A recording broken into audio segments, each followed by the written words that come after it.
할렐루야. 여러분들 일주일 만에 뵙게 되니까 얼마나 반가운지 모릅니다. 저는 압니다. 여러분 덕분에 잘 쉬고 왔습니다만은 제가 또 가지 않아야 될 곳을 갔다 와서 거의 죽을 뻔했다 살아왔더니 더 좋은 것 같습니다.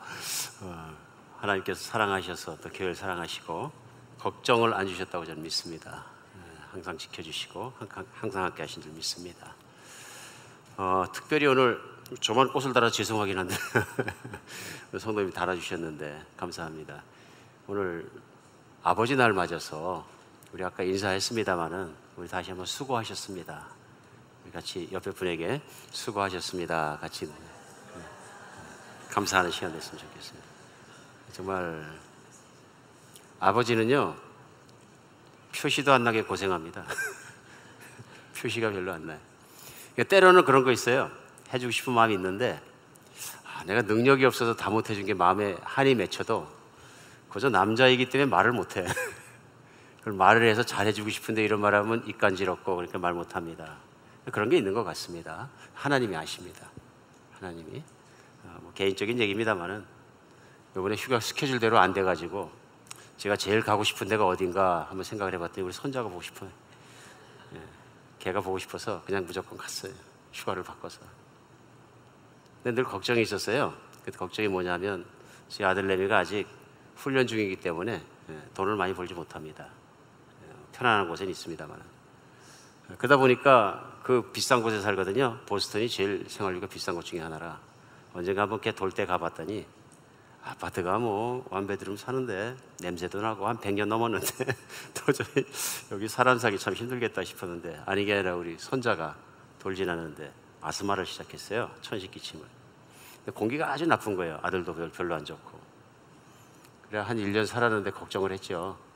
근데 뭐 돈 많은 할아버지나 아버지 같았으면 팍 밀어주겠는데 아파트 투베드룸 얻어주면 그게 뭐 몇천 불이니까 엄두도 못 내겠고 입도 못 꺼내겠고 아무 소리 안 하고 그냥 왔습니다. 이번에 가서 보니까 이사를 했는데 새로 진 아파트였다. 투베드룸이었다. 새로 나무 바닥 깔려있고 아주 깨끗하고 높고 멋진 아파트로 최고급 아파트로 이사를 했어요. 그 전에 전화로 말할 때는 뭐 어포더블 리빙으로 신청해서 간다 그래서 어포더블 리빙이면 못 사는 사람만 몰려 사는 가난한 사람들을 위해서 시에서 만드는 시립 아파트 가나 보다.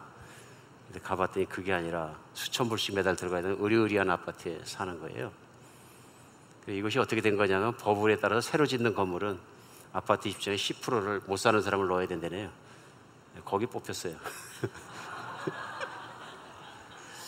우리 아들이 알러지가 없어졌어요. 집이 깨끗해지니까. 아버지가 못하면 하늘에 계신 아버지가 하신다. 참 감사한 일입니다. 하나님이 제 마음을 아시고 참 갚아주셨다. 저는 그렇게 생각합니다. 아버지 날 이렇게 생각해 보면 여러 가지 생각하게 됩니다. 근데 아마도 제 세대를 포함해서 저희 아버지 세대 특별히나 자녀에게 내가 너를 사랑한다 말 한마디를 하는 것이 그렇게 쑥스럽고 못하는 세대인지 모릅니다. 저희 아버님도 평생을 저한테 내가 너를 사랑한다는 말씀, 사랑이라는 단어를 한 번도 안 쓰셨던 것 같습니다. 그래서 사랑하시는 건 제가 압니다. 알죠? 말 안 해도 압니다. 한국에서 유명한 작가가 있습니다. 수필가 중에서 이철환 씨라는 작가가 있는데요. 이분이 아주 유명하고 수필 그 고물상, 연탄길 뭐 그런 걸 저도 이제 가끔 읽습니다. 왜냐하면 이분의 글을 읽다 보면 사람이 겸손해져요. 아주 가난한데 세상 밑바닥에 살아가면서도 마음만큼은 따뜻하고 그런 걸 잃지 않는 서민들의 삶을 갖다가 아주 잘 그려내고 있거든요.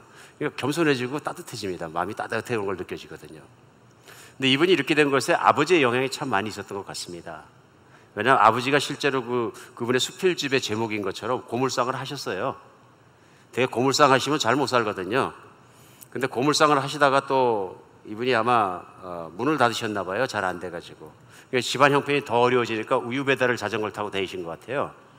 그러다가 자전거가 넘어지는 바람에 팔이 부러서 기부스를 하셨다는 거죠. 그래서 이 이철환 씨라는 작가의 집에 이제 방송국의 기자가 찾아가서 인터뷰를 합니다.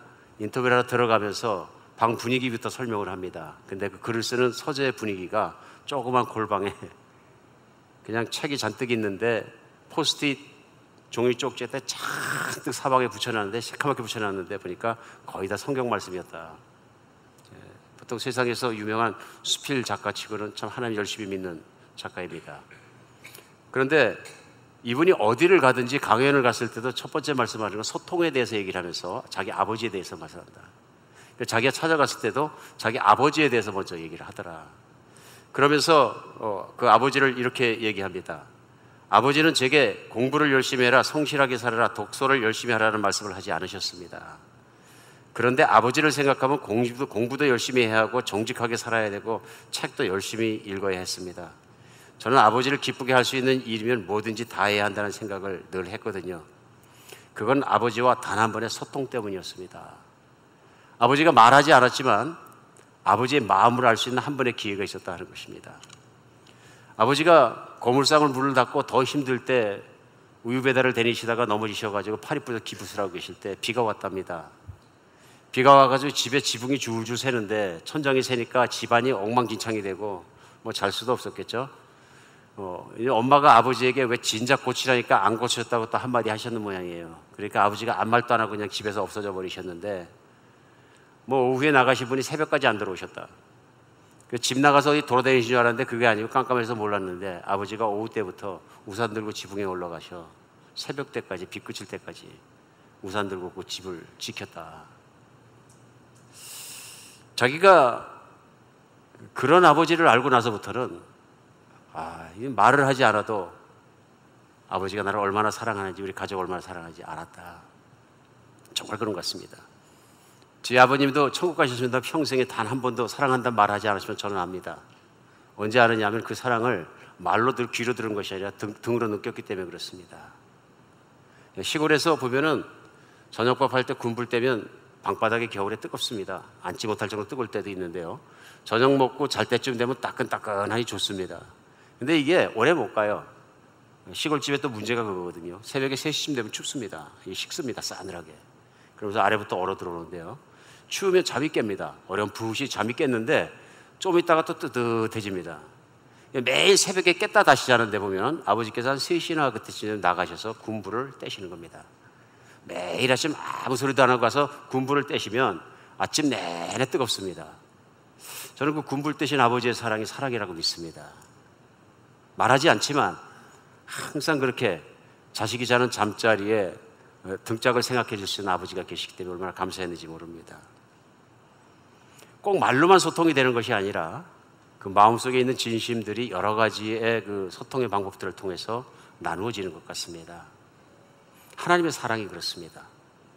하나님의 사랑이요. 내 귀의 고막을 흔들어서 내가 너를 사랑한다고 귀가 고막이 터질 정도로 하나님 말씀해 주지 않지만 하나님은 분명한 의사소통을 저희와 함께 하십니다. 2000년 전에 유대에 하나님을 사랑하기 원하는 아주 열심히 한 청년이 있었습니다. 이름은 사울이고요. 이 청년은 하나님의 사랑을 획득하기 위해서 또 하나님의 사랑을 받기 위해서 있는 힘을 다해서 노력했습니다. 그래서 어떤 사람보다 열심히 노력했고요. 마침 2000년 전에 이 청년이 활동하기 전 시점에 유대 땅에 가장 유명했던 선생님 중에 한 분이 누구냐면 예수님이십니다. 근데 예수님 소리를 다 들었겠죠? 근데 그가 살았던 시대와 예수님이 살았던 시대가 같은 것입니다. 그런데 그 당시에 종교 지도자들이 예수님은 하나님께 신성 모독이 된다는 하나님 회방죄를 들어서 십자가에 못 박혀 죽게 한 것도 알고 있습니다. 근데 그랬을 때 이 사울이라는 청년은 그렇게 하는 것이 타당한 일이고 그렇게 해야 된다고 믿고 열심히 거기에 앞장섰던 사람입니다. 예수님이 부활하시고 승천하시고 나서도 예수님의 제자들이 따라다니는데 그 다음에 예수님의 제자들이 예수님의 도를 전하는 것을 싫어해서 사도행전에 보면 그 그리스도인들을 핍박하고 죽이는데 맨 앞장에 섰던 사람이 사울이라는 청년입니다. 왜 그렇게 했냐면요, 열심히 있기 때문에 그렇게 하는 것입니다. 열심히 없는 사람은 그런 거에 관심이 없는데요, 종교적 열심히 있었기 때문에 맨 앞에 섰던 사람입니다. 그의 열심의 동기는 무엇이냐면요, 하나님의 사랑을 받고 싶은 것입니다. 그리고 하나님께 그 사랑을 확인받고 싶은 것입니다. 그리고 자기가 조금 더 영적인 사람으로 성숙해지고 싶은 것입니다. 그런데 그가 다른 도시에 있는 크리스찬들을 잡아서 핍박하기 위해서 가는 길에, 다마스커스라는 도시로 가는 길에 예수님이 그 앞에서 나타나십니다. 그리고 내가 바로 내가 핍박하는 예수라는 것을 가르쳐 주시고 그래서 자기는 분명히 예수님이 죽은 것을, 돌아가신 것을 아는데 그 예수님이 살아서 자기 앞에 나타나신 놀라운 광경 앞에서 무릎 꿇게 됩니다. 그리고 생각을 했겠죠. 그때 그의 내면에 놀라운 변화가 일어납니다. 자기가 오늘까지 뛰어다니면서 하나님을 알려고 그랬던 것, 하나님 사랑을 받으려고 했던 것, 확신하려고 했던 것, 노력했던 것, 몸부림쳤던 것들이 오늘 예수님의 만남의 현장 속에서 내가 하나님을 만났다 하는 것을 확신을 갖게 됩니다. 특별히 사울이란 청년이 확신 중에 확신을 갖게 뭔가 하면 예수 그리스도가 왜 십자가에 죽으셔야 했는지 그것을 이가 깨닫게 됩니다. 그 전에 예수님을 만나기 전까지는 예수님이 십자가에 돌아가신 것은 신성모독했기 때문에 종교들이 죽였고, 만약 하나님이 하신 일이라면 죽지 않게 했을 것인데 십자가에 비참하게 죄인으로 죽은 것으로 봐서 이는 선지자도 누구도 아니고 하나님의 사람이 아니라 이렇게 믿고 있었는데, 그 예수님이 자기의 목전에 나타나서 부활하신 모습으로 나타나실 때 그때부터 열린 눈이 무엇이냐면요, 예수님의 십자가에 돌아가신 것은 죄가 많기 때문에 돌아가신 것이 아니라 하나님의 뜻대로 돌아가셨다는 것을 깨닫게 되는 것입니다. 그리고 하나님의 뜻대로 부활하셨다는 그 부활을 믿게 되는 것입니다. 예수님이 부활한 예수님을 자기가 거기서 만났기 때문에 확신이 쓴 건 뭐냐면 돌아가신 것도 하나님 아버지의 뜻이고, 그럼 하나님이 예수님을 십자가에 왜 돌아가게 하셨느냐 하는 것을 그거 생각을 했겠죠. 그리고 깨닫게 됩니다. 자기 같은 인간, 자기의 노력으로 하나님의 사랑을 획득하려고 노력하고 있는 종교주의자들을 하나님께서 가르쳐 주실 것이다. 인간은 자기 노력을 통해서 하나님의 사랑을 획득하려고 하지만 인간의 노력으로는 하나님의 사랑을 다 획득할 수가 없고, 오직 하나님의 뜻을 따라가는 길밖에 없는데, 예수님이 그 뜻을 따라 십자가에 못 박혀 죽기까지 순종하신 그 모습을 통해서 되지 않는 나를 되게 만들어 주시고 나를 변화시키기 위해서 그분이 십자가에 돌아가셨다는 것을 깨닫게 됩니다. 그것을 깨닫고 변화가 된 사도 바울은 어디를 가든지 평생을 통해 한 가지에 집중합니다. 예수님과 예수 그리스도의 십자가입니다. 그러니까 사도 바울이 쓴 서신이 신약 성경에는 쫙 채워져 있습니다. 핵심은 똑같습니다. 예수 그리스도의 십자가입니다. 왜 그렇게 중요하냐는 얘기죠. 중요할 수밖에 없다는 것을 깨닫지 못하면 우리는 신약 성경을 통해서 또 예수님을 믿고 예수님의 사람으로 살아가면서 신앙생활을 올바르게 할 수 없다는 것입니다. 오늘 그 사울이라는 청년을 온전하게 변화시켜서 인생이 다 가도록 정말 순교할 때까지 뛰어가게 했던 그 믿음이 무엇인지 우리는 로마서를 열면 금방 알 수 있습니다. 그래서 오늘 본문이 되는 8장인데요. 사실 1장에 보면 로마서는 로마에 있는 교회에 보낸 편지입니다. 근데 그 교회는 사도 바울이 가보지 않은 교회입니다. 근데 그 교회에 편지를 하면서 뭐 다른 것 하나도 쓰지 않고요. 첫 번째 얘기, 내가 너희에게도 복음을 전해야 되겠다. 그냥 복음이라고 말하지 않고요. 예수 그리스도의 복음이라 얘기합니다. 예수 그리스도의 복음은 사도 바울은 곧 십자가에 죽으신가 부활하십니다. 그러면서 1장부터 시작해서 로마에서는 그걸 쫙 복음을 설명하는 것입니다. 왜 예수님은 십자가에 돌아가셔야 했으며 어떻게 부활하셨으며 예수님의 십자가에 돌아가신 것과 그 부활이 오늘날 그 예수님을 믿는 사람과는 무슨 관계인가를 다 설명합니다. 그것이 뭡니까? 사도 바울이 깨달은 것입니다. 자기가 예수님을 직접 체험하면서 그 십자가의 사건을 경험하면서 또 과거의 자기로부터 예수님을 따르는 사람으로 변화되는 과정을 갖다가 생각하면서 깨달은 것을 그대로 나누는 것입니다. 근데 그거 아무리 생각해도 예수 그리스도의 십자가는 그리도 중요했다 하는 것입니다. 왜 그러냐 하면요, 예수 그리스도의 십자가와 부활의 사건 그 복음만 보아도 하나님을 아는데 충분하다는 얘기입니다. 오늘 화두의 이철환 씨라는 수필 작가가 아버지가 매일 나를 끌어안으면서 나는 너를 사랑한다고 말하지 않아도 비 오는 날 집이 새니까 우산 들고 올라가서 하루 종일 밤이 새도록 지켜주는 아버지만 보고도 나는 아버지의 사랑을 안다, 아버지만 생각하면 가슴이 뜨거워진다 하고 얘기했던 것처럼 사도 바울이 그 얘기를 하고 있는 것입니다. 하나님이 내 고맙겠다, 나는 너를 사랑해 하고 매일 외치지 않으셔도 이제 나는 십자가를 생각만 해도, 바라만 봐도, 생각만 해도 나 같은 죄인을 용서하시고 자기의 사람으로 삼아주시고 자기 자녀뿐만 아니라 사도로 써주시던 하나님께 나는 감사하지 않을 수가 없다 그러니, 한 번의 소통으로도, 단 한 번의 하나님을 아는 것으로도 얼마든지 내가 죽기까지 뛰어갈 때까지 예수님을 알리는데 부족함이 없다. 이런 것이 사도 바울의 서신에 나타나는 처음부터 마지막까지의 태도입니다. 얼마나 중요한 것입니까? 그래서 사도 바울은 로마 교인들에게도 1장부터 시작해서 그 전하면서 그 내용이 뭐냐 하면요, 예수 그리스도의 십자가의 복음을 전하겠다 하면서 그 복음을 전하면서 이것이 얼마나 중요한 일인지 전합니다. 그러면서 그 복음을 다 전하면서 오늘 본문이 되는 8장은 사실은 뭐냐면 적용입니다. 그런 예수님의 은혜를 나도 알고 여러분도 알고 교회를 다니는 교인들은 다 아는 사람들이고, 그런 사람들은 이렇게 살자 하는 것, 적용이 오늘 8장 본문에 나오는 것입니다. 8장 본문은 적용은 간단합니다. 그러므로 이제부터는 육신대로 살지 말고 성령의 뜻대로 살자 하는 것입니다. 살자 하는 것입니다. 그래 본문도 7절에 시작하면서 육신의 생각은 하나님과 원수가 되니 하나님의 법에 굴복하지 않을 뿐 아니라 할 수도 없다 얘기합니다. 우선 사람이 육신의 생각을 가지고 살면서 하나님의 법에 굴복하지 않는다, 그리고 할 수도 없다 얘기하면서 육신의 뜻을 소욕을 따라 살면 반드시 죽는다고 얘기합니다. 그러나 성령의 뜻을 따라 살면 산다 하고 얘기하면서 본문이 계속되는 것입니다. 8절에 육신에 있는 자들은 하나님을 기쁘시게 할 수 없느니라. 사도 바울이 과거에 청년 때 예수님을 만나기 전에 걸어갔던 길을 그는 뭐라고 표현하고 있냐, 오늘 육신의 길이라고 표현하고 있습니다. 자기가 예수님을 알기 전에 걷던 길을 얘기하는 겁니다. 그때는 내가 열심히 해서 하나님의 사랑을 받아내기 위해서 자기가 열심히 노력했다. 왜 육신의 길이라고 얘기하냐, 결국은 내 것을 채우기 위해서 하는 것이니까요. 그래서 그 모든 행위와 생각의 주체는 무엇이면 내가 잘 되는 것은 나입니다. 하나님을 발견하는 것이 아니고요, 하나님의 뜻을 발견하는 것이 아니고요, 결국은 내가 은혜 받고 내가 채워지고 내가 부자가 되고 내가 하나님 인정받고 내가 하는 나입니다. 그게 육신이죠, 사도 바울이 표현하는. 그런데 육신에 있던 길에서 하나님의 영을 따라 사는 길로 자신이 변했다 하는 것입니다. 그래서 오늘 그리스도인들에게 도전하고 있는 것은 뭐냐, 그러므로 우리가 그리스도의 영으로 살자 하는 것입니다. 그래서 9절에 보면 만일 너희 속에 하나님의 영이 거하시면 너에게 육신이 있지 않고 영이 있나니 누구든지 영이 없으면, 그리스도의 영이 없으면 그리스도의 사람이 아니라. 내가 예수의 사람이라고 얘기한다면 제일 먼저 알아야 되는 것은 그리스도의 영인 성령께서 내 안에 있다는 것을 알아야 된다. 그래 만약에 이걸 이해하지 못하거나 깨닫지 못하거나 믿지 못하거나 받아들이지 않거나 그 영을 따라 살지 않으면 그리스도의 사람이 아니라는 얘기. 클리어합니다, 말씀은.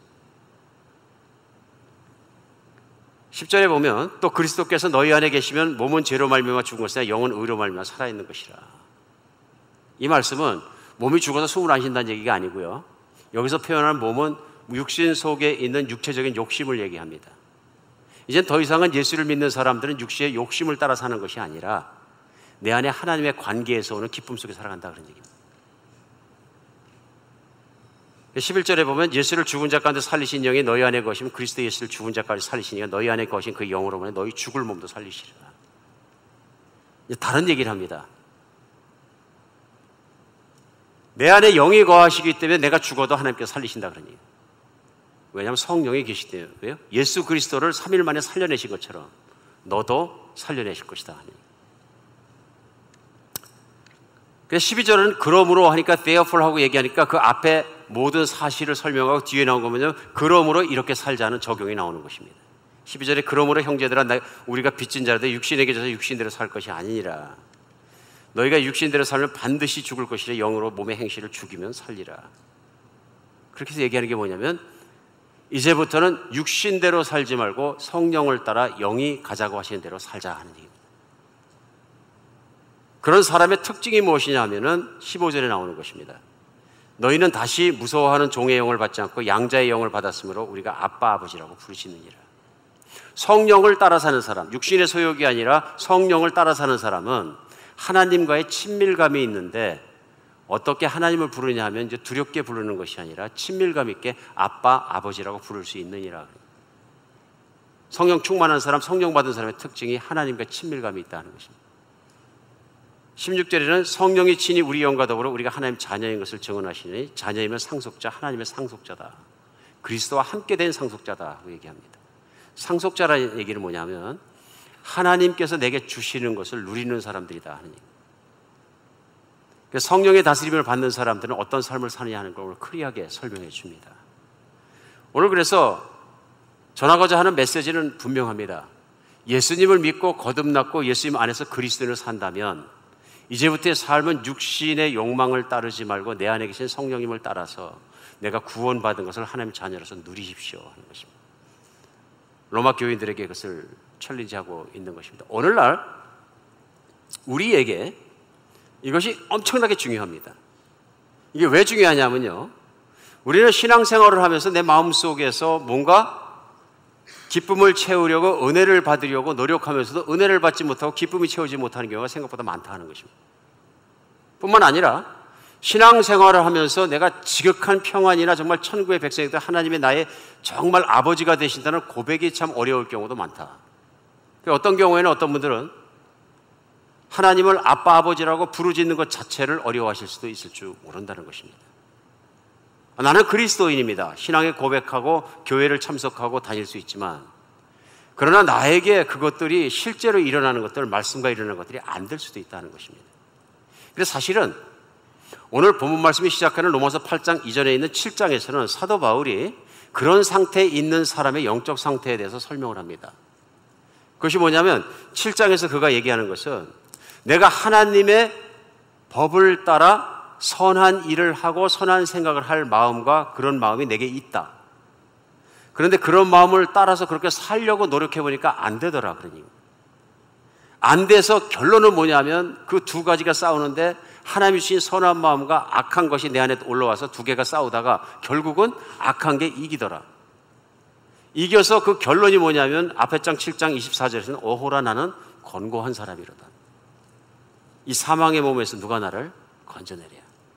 매번 거룩하게 살려고 그러고 하나님 마음에 들게 살려고 그러는데 픽픽 쓰러지는 내 모습을 보면서 결국은 하나님의 사랑밖에 틀렸다 이렇게 생각하는 공고한 인생을 살고 있다는 거죠. 이것이 창조자 하나님을 바라볼 때 하나님과 나의 관계 속에 쑥쑥 쓰러지는 자신을 발견하면서 오호라 나는 공고한 존재다. 그런데 놀랍게도 7장 마지막 절에서는 한 절 사이인데요, 갑자기 사도 바울이 기쁘게 얘기합니다. 25절에 보면요, 7장 25절에 우리 주 예수 그리스도로 말미암아 하나님께 감사하리로다. 그런즉 내 자신이 마음으로는 하나님을, 법으로는 하나님의 법을, 육신으로는 죄의 법을 섬기노라.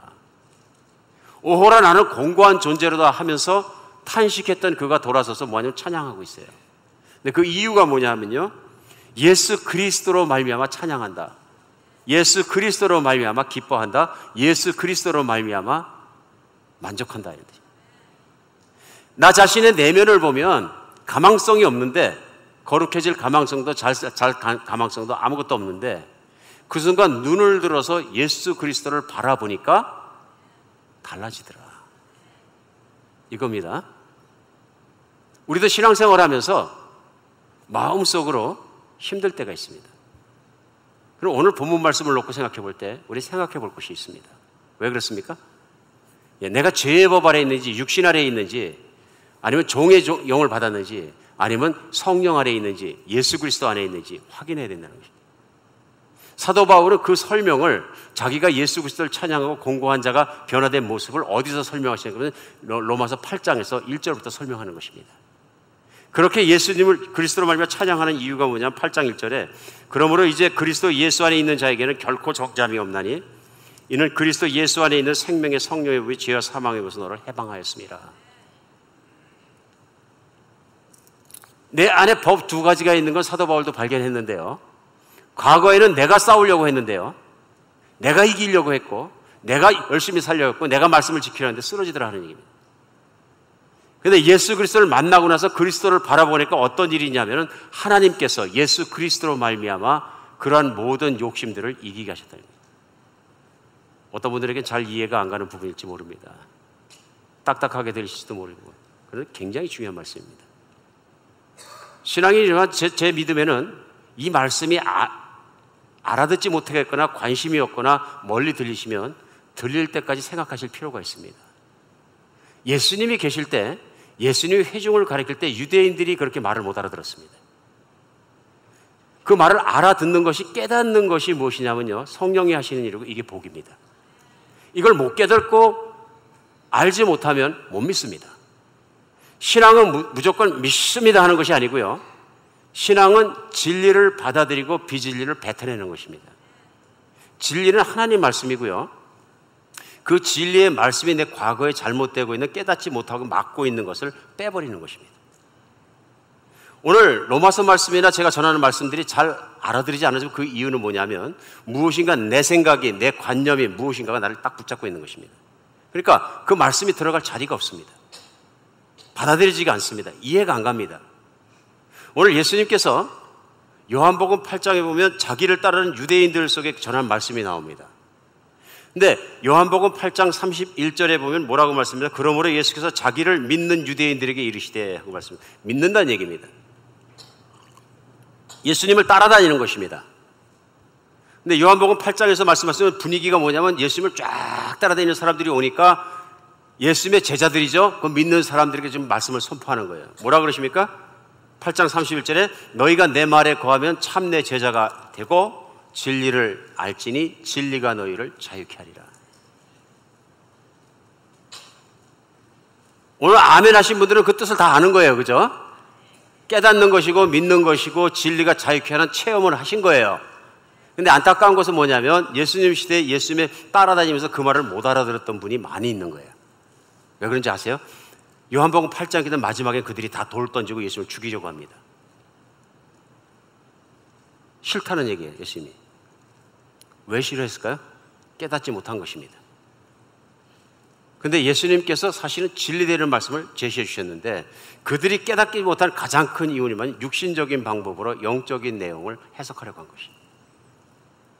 예수님께서 너희가 내 말을 믿고 참으로 믿고 따르면 그 말을 받아들이면 참 내 제자가 되고 진리를 알지니 그 진리가 너희를 자유케 하리라. 이 말에 대한 유대인들의 반응이 뭐였습니까? 우리는 아브라함의 자손이라 누구에게도 종되거나 노예된 적이 없는데 무슨 종이 된다 그러냐. 우리 종 아니다 그러는 거예요. 우리는 자유인이고 우리 마음대로 살 수 있고 하나님의 자녀라. 아브라함의 후손으로 태어났으면 하나님의 자녀라. 하나님의 백성이라.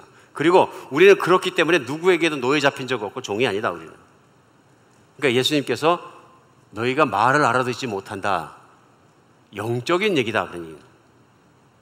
영적인 종이다. 이게 무슨 말씀이냐면요.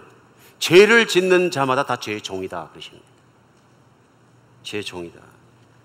그래서 요한복음 8장 34절에는 예수님께서 진실로 진실로 너희에게 이르노니 죄를 범하는 자마다 다 죄의 종이다. 죄를 지면 죄인이죠. 하나님 앞에선. 하나님의 뜻대로 안 썼으니까. 근데 죄를 짓는 이유를 설명해요. 이유가 뭐냐면 내 안에 죄를 짓게 하는 주인이 하나 들어앉아 있다 그런 얘기예요. 근데 그 주인이 누구냐면 하나님이 아니라 마귀다. 근데 그 마귀가 너는 하나님을 잘 섬기기 원하지만 결국은 내가 죄를 짓는 자로 만들어버린다 그런 얘기예요. 그래서 죄를 짓는 건 안에 있는 잘못된 주인이 있기 때문에 그 주인의 거짓말에 속아가지고 계속 욕심을 따라 살기 때문에 그렇다. 무슨 얘기입니까? 안에 마귀라는 사단이라는 주인이 앉아 있는데 그 주인은 거짓말해서 욕심을 불러일으킨 자라. 그러니까 뭐라고 설명하는 거냐면요. 너의 인생과 내 인생의 행복은 내가 갖고 싶은 것을 갖고 누리고 싶은 것을 누리고 수단 방법 가리지 말고 그렇게 살다가 죽는 그것에 있는 거야. 뭐 영적이다, 뭐하다, 거룩하다 그런 얘기보다는 내 인생이 저하 저야 이것도 있고 저것도 있는 거야. 그렇죠? 이 소리가 들리고 나면은 욕심에 끌려서 살 수밖에 없다. 근데 욕심에 끌려서 하는 행동마다 하나님의 법을 성취하기는 어렵다는 것입니다. 유대인들은요, 하나님 말씀이 가까이 있는 사람들입니다. 하나님 말씀을 외우는 사람들이고요. 그럼에도 불구하고 하나님께 멀리 있는 하나님을 알지 못하는 사람으로 살아가는 그 모습을, 장님같이 살아가는 그 모습을 예수님이 보시고 말씀하신 거예요. 오늘 그들에게 진리로 눈을 뜨게 해주겠다는 얘기 뭐냐면 죄를 짓고 있는 건 죄의 종이 됐기 때문에 그렇다. 하나님이 그래서 이들을 깨닫게 하려고 선지자를 수도 없이 보내신 거예요. 그걸 눈을 열어주시려고요. 눈이 안 열리는 거예요. 이사야, 예레미야 계속 선지자를 보내서 안 열리는 거예요. 하나님 말씀을 대언해도 안 열리는 거예요. 그래서 심지어는 이사야서 같은 경우 1장에 시작하자마자 하나님 말씀을 대해서 하나님 말씀을 이렇게 전합니다. 너희가 내게 가지고 있는 예배나 제사나 월삭이나 11조나 내가 하는 모든 금식이나 뭐 이런 것들이 내 하나도 기쁘지 않고 내 부담스럽다 말씀하십니다. 심지어는 토해내고 싶다, 역겹다 하고 말씀. 내 마당만 밟으려고 오는 것이다. 마당만 밟으려고 오는 것이다. 이사야서 말씀. 우리 기도할 때 어떤 또 대표 기도하실 때 많이 쓰죠. 오늘도 마당만 밟고 가지 않게 하여 주시옵소서. 우리 중에도 마당만 밟고 가는 분이 안 계셨으면 좋겠습니다. 이게 무슨 뜻이냐면요, 하나님의 은혜를 속 깊이 알지 못하고 껍데기만 스쳐 지나가 버렸다 그런 얘기예요. 수박은 알맹이 먹어보지 않는데 수박은 껍데기 많이 만져봤다 그런 얘기예요. 똑같은 뜻입니다. 왜 그러냐면 이걸 설명하시면서 내가 너희를 토해낼 정도로 싫어하는 이유는 한 가지다. 나를 존경하고 나를 사랑한다고 고백하는 제사도 있고 다 있는데 그러나 내 말을 듣지 않는다. 내 말은 나가서 고아와 과부를 돌보고 가난한 사람을 불쌍히 여기고 나의 성품을 닮아서 착하게 살라는 것 아니냐. 삶은 반대로 가고 있는데 너는 자꾸 와서 아니라고 한다. 근데 그렇게 욕심을 따라 살기 때문에 나눌 수가 없는 거거든요. 내가 욕심을 따라 살고 있는 가장 큰 이유는 뭐냐면 내 속에 있는 주인이 내가 아니기 때문에 그렇다. 이 메시지입니다. 너는 나를 주인으로 섬기는 것이 아니라 너 자신이 주인이고 내 욕심을 채우는 것이 인생의 목표니라. 그것입니다. 그 욕심을 부추기는 자는 내가 아니고 그 욕심을 부추기는 자는 내 안에 있는 다른 존재니라. 무서운 말씀이죠. 그러니까 오늘 요한복음 8장 말씀에 예수님께서 자기를 따르던 유대인들에게 말씀하실 때 유대인들이 당황한 겁니다. 우린 자유한데 왜 그러냐 하니까 죄를 짓지. 그러니까 짓는다. 죄를 짓는 건 선택적인 것이 아니라 네가 마귀를 섬기고 죄의 종이기 때문에 그렇다. 그래서 대화가 흘러가면서 요한복음 8장 마지막 부분 44절에 가서 예수님이 직설화법으로 그들에게 설명합니다. 뭐라 그러냐면요, 너희는 너희 아비 마귀에게서 났으니 너희 아비 욕심대로 너희도 행하고자 하느니라. 사람 마음속에 주체할 수 없는 욕심, 끊임없이 올라오는 욕심, 끊임없이 가지고 있는 그것이 있는 이유는 왜 그러냐면요, 마귀를 따라 났기 때문에 그렇다. 심각한 문제죠. 이게 무슨 말씀이냐면요, 착한 일을 몇 번 하니까 천국 갑니다 이런 얘기가 아니라 이게 본질적인 문제를 인간이 가지고 있다는 것을 지적하시는 거예요. 본질적으로 내 안에 있는 존재에 대한 문제에 해결이 되지 않고서는 인간은 해결되지 않는다는 것입니다. 오늘 그 말씀 하시면서 유대인들이 힘들어했던 게 뭐냐면은 자기들이 모욕당하고 자기들이 공격당한다고 느껴지는 것입니다. 어쩌면 오늘 메시지가 어떤 분들에게는 내가 그동안 신앙생활 해온 신앙생활을 공격하는 것 같은 메시지로 들릴 수도 있습니다. 그런데 오늘 로마서 8장이 말씀하시는 그 말씀, 육신에 있는 자는 하나님을 기쁘시게 할 수 없느니라. 그 육신에 있는 자가 무슨 뜻이냐 그런 얘기입니다. 그렇죠? 또 다른 말이 나옵니다. 종의 영을 받은 자와 하나님의 영을 받은 자 구분해서 나옵니다. 그러니까 육신에 있는 자, 성령 안에 있는 자, 종의 영을 받은 자, 하나님의 영을 받은 자 딱 구분돼서 나옵니다. 무슨 뜻일까요? 오늘 요한복음 8장 말씀과 비유해 보면 금방 나옵니다. 유대인들에게도 예수님께서 너희는 종이라. 그러면서 예수님께서 8장 31절 이후에 34절부터 중요한 말씀을 하십니다. 요한복음 8장 34절에는요, 진실로 진실로 너희에게 이르니 죄를 범하는 자마다 다 죄의 종이라. 35절 종은 영원히 집에 거하지 못하되 아들은 영원히 거하나니. 36절 그러므로 아들이 너희를 자유롭게 하면 너희가 참으로 자유하리라. 그렇죠? 이해하기 어렵습니다. 유대인들이 얼마나 어려웠을 거예요. 이게 무슨 말이냐. 아들이 누구냐면 그들 앞에서 말씀하시고 계시던 예수님이거든요. 내가 너희를 자유롭게 하면 너희는 참으로 자유하게 될 것이다. 뭐로부터요? 죄로부터. 이 말씀이 언제 깨달아졌을 때입니까? 예수 그리스도의 십자가에 돌아가신 때 깨달아졌을 때는. 누구나 다 욕심을 따라 죄의 종으로 마귀의 종으로 살아갈 수 없는데 그런 본질을 십자가에 못 박아서 대신 죽으셨구나. 그걸 깨닫고 예수님의 죽음을 나의 죽음으로 받아들이고 예수님을 나의 주님으로, 주님 안에 들어간 사람마다 예수님으로 말미암아 내가 거룩해지고 의로워지고 예수님으로 말미암아 하나님의 인정받는 존재가 되었다는 것을 깨닫는 사람마다, 믿는 사람마다 복이 있다는 거예요. 신앙은요, 내가 노력해서 하나님의 사랑을 선한 일 많이 해서 따내는 것이 아니라, 인정받는 것이 아니라, 신앙은 내가 예수님을 주인으로 믿음으로 말미암아 예수님 안으로 들어감으로 말미암아 예수님 안에 있는 복이 나에게 누려지는 것입니다. 내가 그것을 누리는 것입니다. 내가 할 일은 하나밖에 없습니다. 예수님을 받아들이고 믿고 그분 안에 있는 것입니다. 근데 이것을 벗어나서는 신앙이 아니라 바로 율법과 종교로 빠져나가 버린다 그러니. 바로 빠져나가 버린다. 오늘 우리가 이 말씀 가운데 중요한 것은 예수님은 단순히 우리가 진 죄의 몇 가지를 해결해 주기 위해서 이 땅에 오셔서 십자가에 들어가는 것이 아니다. 본질적으로 우리가 세상을 살아가면서 하나님을 모를 때 살아가는 삶의 방식은 한 가지입니다. 뭐냐 하면요, 욕심을 채우는 것입니다. 행복이라고 우리가 표현하는 것이 되게 뭡니까? 내가 갖고 싶은 것, 누리고 싶은 것, 되고 싶은 것 누려야 행복해집니다. 인간은 어디서 좌절되기 시작하면 불행하다고 금방 얘기합니다. 그런데 그 욕심이 다 채워진다 그래서 하나님 앞에서 최고로 행복해지는 것은 아닙니다. 살아보셨죠? 다 채워지면 행복해집니까? 그렇다고 얘기할 수 있겠죠. 그랬더니 다 채워진 상태에서 80년이 갈 수 있습니까? 못 갑니다. 그런데 또 안 채워지는 것이 있습니다. 뭐가 안 채워져요? 아무리 다 채워진 것 같아도 사람 맞고 마음대로 안 되는 게 없습니다.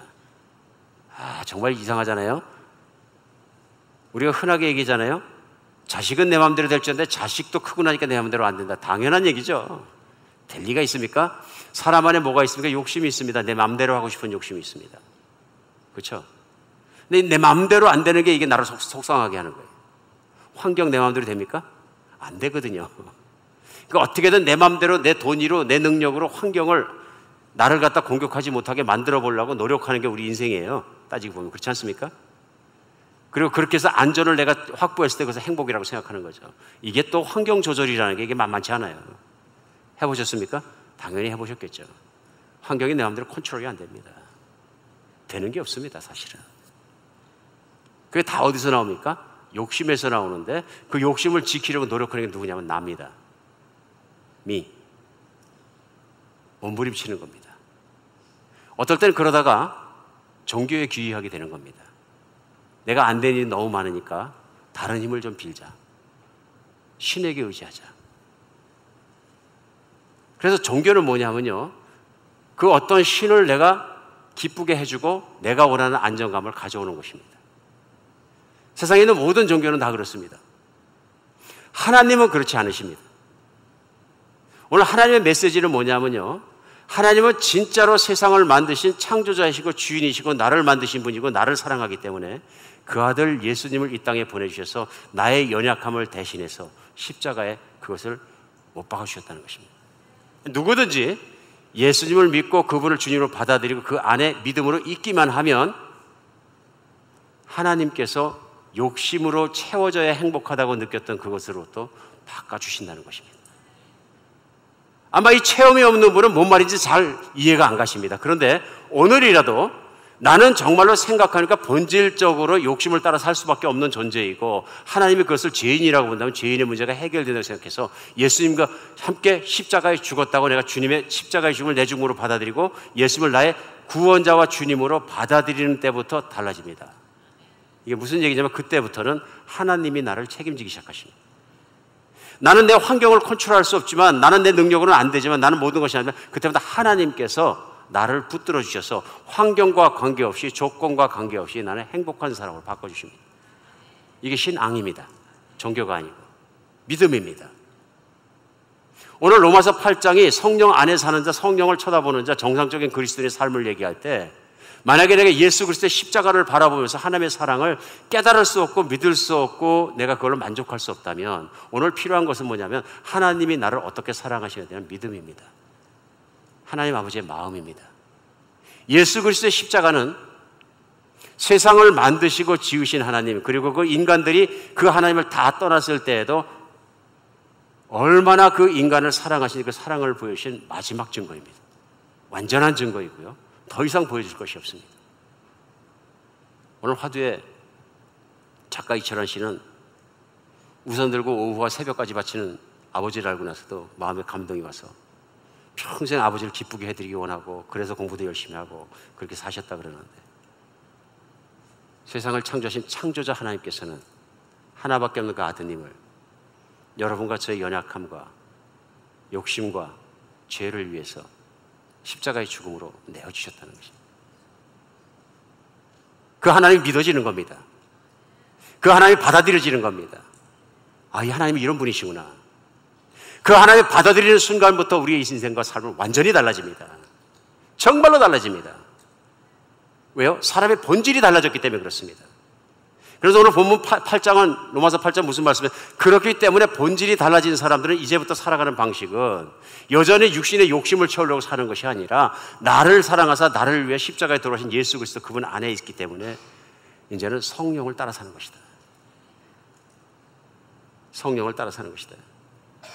성령을 따라 사는 사람들은 어떻게 사는가 오늘 본문 가운데 나는 제일 먼저 친자의식 가지고 산다 그러니 나는 하나님의 자녀라는 것에 대해 흔들리지 않는 진리를 내가 붙잡았다. 하나님이 예수 그리스도를 십자가의 죽음에 내어주실 만큼 나를 사랑하신다는 걸, 나는 그런 하나님의 자녀가 되었다는 것을 내가 믿었다, 누리게 되었다, 그런 뜻입니다. 그래서 오늘 본문은 뭐라 그러냐면은 15절에 너희는 다시 무서워하는 종의 영을 받지 않고 양자의 영을 받아서 우리가 아빠 아버지라고 부르시느니라. 하나님을 마음 놓고 이제는 아버지라고 부를 수 있다, 아빠라고 부를 수 있다 하는 얘기입니다. 아마 우리 중에는 믿기는 믿는데 예수님까지도 잘 부르는데 하나님을 아빠라고 부르는데 어려움이 있다고 생각하는 분이 많이 계실지도 모릅니다. 여러 가지 이유가 있을 것 같습니다. 저도 어린 시절에 우리 아버지는 누가 물어보진 않았어요. 아버지가 당신을 사랑한다고 생각합니까? 아무도 안 물어봤어요. 근데 그래도 아버지는 나를 사랑하는 것 같아. 그걸 느낄 수 있는 건 항상 등짝이에요. 내 등이 뜨뜻해졌기 때문에 우리 아버지는 나를 사랑하셔. 근데 평상시 혼날 때 보면 하나도 사랑 안 하시는 것 같아요. 그리고 우리를 안 돌보시고 정치하시던 분이셨는데 정치가 잘 될 때가 있는 게 아니라 안 될 때가 더 많더라고요. 도망다니실 때도 있고. 그럼 늘 집에 없는 거예요. 큰 성장 기간 내내 집에 없었고 저 장남이라 제가 집을 보양해야 됐었는데 부양을 하다 보면 어쩔 땐 화가 나는 거예요. 이거 다 우리 아버지가 해야 될 일인데 나이 13살에 12살에 조그만 초등학생이 지게 지고 산에 올라가서 나무 잘라서 밀고 내려다가 겨울에 떼굴떼굴 굴르면 구석에 떨어지고 그걸 수십 번 수백 번 반복하면서 가서 불을 떼서 가족을 또 뜨뜻하게 겨울에 살아야 되고 어쩔 땐 고생이 아주 이가 물리도록 진저리 칠 때마다 그런 생각이 드는 거야. 아 이거 재수없게 우리 아빠 같은 사람 밑에 태어나가지고 어릴 때 그런 생각 참 많이 했어요. 우리 아버지는 어디 있는지도 모르겠고 그 농사를 논 열마지가 있었는데 먹고 살아야 되게 농사를 졌는데 제 장남이니까 덩치가 컸으니까 농사를 져야 되는데 막 다른 때 보면 어른들이 하니까 막 꽝꽝 일이 죽는데 저는 일이 안 죽어요. 원망스러웠어요. 물론 예수님 만나고 나서 모든 걸 감사하게 되었습니다. 그 아버지도 그 아버님의 아버님의 피해자라는 걸 제가 발견하게 됐어요.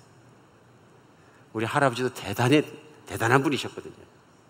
그러니까 각자는 각자대로 환경과 싸우고 욕심과 싸우고 신앙 없는 데서 싸우다 보니까 나눠질 사랑이 없는 거예요. 이해할 수 있게 됐어요. 그러나 그 환경 중에도 자식 사랑 버리지 않고 끝까지 품어준 그 아버지를 진짜로 사랑하게 된 건 나중의 얘기입니다. 철들어서 은혜 받고 나니까 사랑하게 돼요. 은혜 받기 전에는 나를 불편하게 하신 아버지, 나를 채우지 못한 아버지, 책임을 다하지 못한 아버지, 학교를 보내지 않은 아버지, 가정에 대해서 무책임했던 아버지, 얼마나 죄송합니다. 지금 처음 계신데 원망했는지 몰라요. 은혜 받고 나니까 너무 감사합니다. 하늘에 계신 아버지는 우산 받는 정도가 아니라 불 떼주는 정도가 아니라 하나밖에 없는 그 아들을 내놓기까지 우리를 사랑하십니다. 더 이상 무슨 메시지가 더 필요합니까? 더 이상 귀에다 대고 내가 너를 사랑한다고 매일 소리 지르셔야 됩니까? 사도 바울은 그걸 깨달은 것입니다. 더 이상 하나님께 더 알켜달라고 몸부림칠 필요 없다. 이것만 가져도 내가 영원히 뛰어가면서 하나님을 찬양해도 난 사랑에 빚진 자라. 하나님의 사랑에 내가 빚진 자라. 나같이 죄인을 예수님을 핍박하고 그 정말 따르는 사람들을 잡아 죽이고 이런 정말 살인자이고 죄인을 피 묻은 자를 자식이라고 사랑해 주신 그 하나님 앞에 나는 할 말이 없고 평생을 나는 이 십자가만 전해도 나는 정말로 기쁨으로 살겠다. 이게 사도 바울의 삶의 자세인 것입니다. 우리 하나님의 자녀가 되었다는 친자의식을 가지고 믿음을 가지고 살아가는 여러분과 제가 되었으면 좋겠습니다. 성령 안에 살아간다는 것, 성령의 충만에 살아간다는 것, 두 번째로 오늘 본문은 상속자라는 믿음을 가지고 살라고 합니다.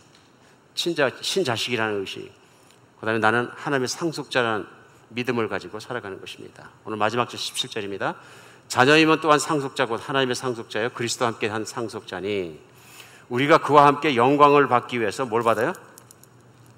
고난도 받기 위해서. 과거에는 고생스러운 환경이 오면 뭐라 그럽니까? 하나님이 나를 싫어하나 보다. 고생스러운 환경 한번 벗어보려고 수단 방법 가리지 않습니다. 그런데 그리스도인들은 고난이 와도 괜찮다고 지금 얘기하고 있는 겁니다. 그렇죠? 예수님은 나를 믿으면 이 땅에서 절대로 가난하지 않고 절대로 병 걸리지 않고 절대로 자식이 망하지 않고 그렇게 만들어주겠다고 약속하신 게 신약성에 어디 한 군데도 없어요. 근데 피로 맺으신 약속이 하나 있어요. 너의 미래에 대해서는 내가 개런티한다. 하나님의 사랑이 어떤 환경에서 너를 떠나지 않고 있다는 것에 대해서 내가 개런티한다. 그리고 in the end, 끝에는 반드시 해피엔딩이다. 이걸 약속하셨어요. 이게 어디서 드러나냐면 예수 그리스도의 이 땅에 생애에 보면 드러나요. 십자가에 못 박혀 돌아가시기까지 그 이전의 고난도 이루 말하실 수가 없어요. 그런데 그 영광은 그 뒤에 따른 게 뭐냐면 3일 만에 하나님 아버지께서 부활시키신 것과 그분이 승천하셔서 하나님의 보좌 오른쪽에 앉으신 거예요. 그리고 오늘도 이 땅에 있는 권세와 하늘나라에 있는 권세와 모든 보이고 보이지 않는 것의 권세를 그분이 지으시고 그것을 움직이시는 영광이에요. 그리고 뭐라고 약속하시면 나를 믿는 자는 나와 함께 보좌에 앉아 다스리기를 영원히 하도록 내가 허락하겠다. 영광과 존귀와 모든 것을 우리를 관씌워 주시겠다. 믿으십니까?